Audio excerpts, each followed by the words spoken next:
आप भी चाहते हैं चिंटू कुमार के डीजे गाना सबसे पहले आप तक पहुंचे तो चैनल को सब्सक्राइब करें, बेल आइकन घंटी दबाना ना भूलें।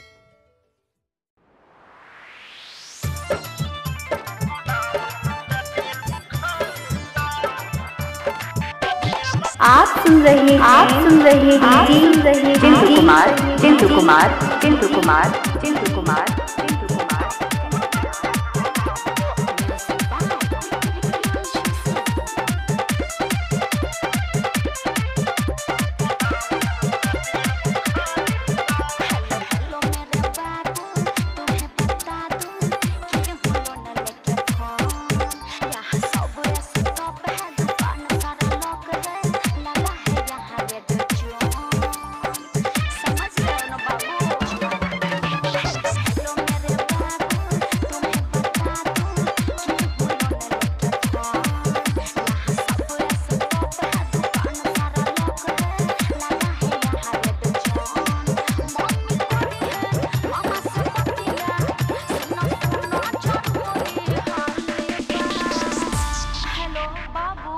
रिचार्ज कर दो ना, मेरा पैक खत्म हो गया है।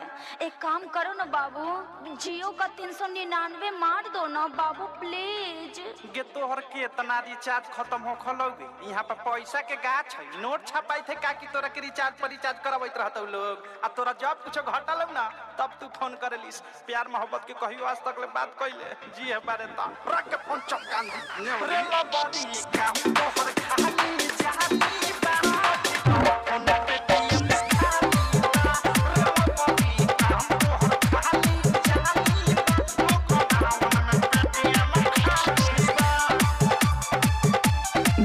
चिंटू कुमार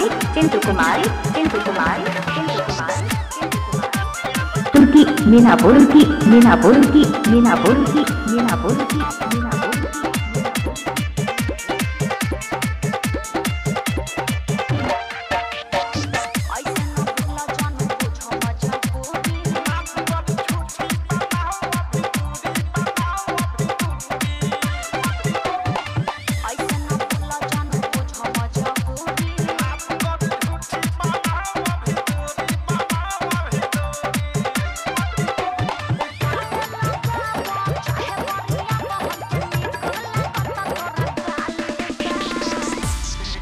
सुन रहे हैं चिंटू कुमार। धान गेहूं बेचे के पड़ी। अरे ना फोन तोरी मां का प्रणाम करू प्लीज बाबू, मेरे बारे में ऐसा मत सोचो बाबू, कर दो ना। और सुनो ना, थोड़ा साथ में नेट पैक भी डाल देना, ओके। रे बॉडी काम तोहर खाली चाहती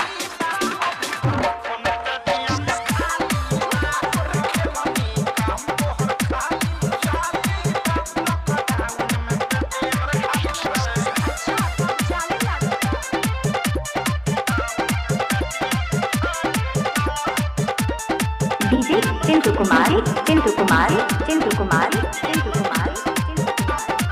तुर्की मीना बोरुकी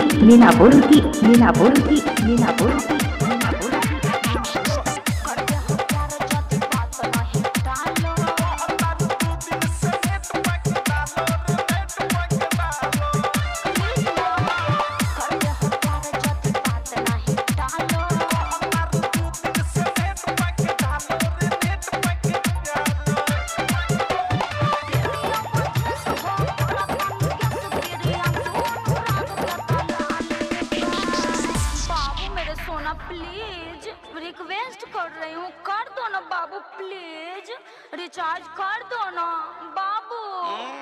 लागत कि तोहरा चक्कर में अब हमारा भिखारी बने के पड़ी।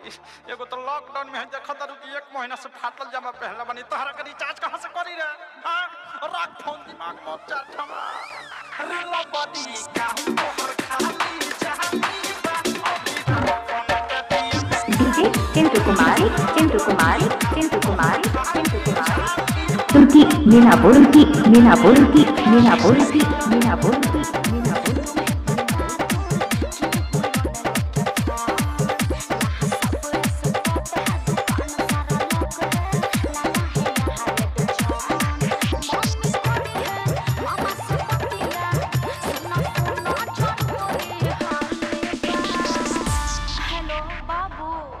रिचार्ज कर दो ना, मेरा पैक खत्म हो गया है।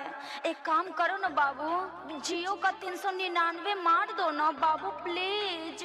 गे तोहर केतना रिचार्ज खत्म हो खलोगे, यहाँ पर पैसा के गाछ है, नोट छपाई थे काकी तोरा के रिचार्ज पर रिचार्ज करवाइत रहतौ लोग, आ तोरा जब कुछ घटल ना तब तू फोन करेलिस।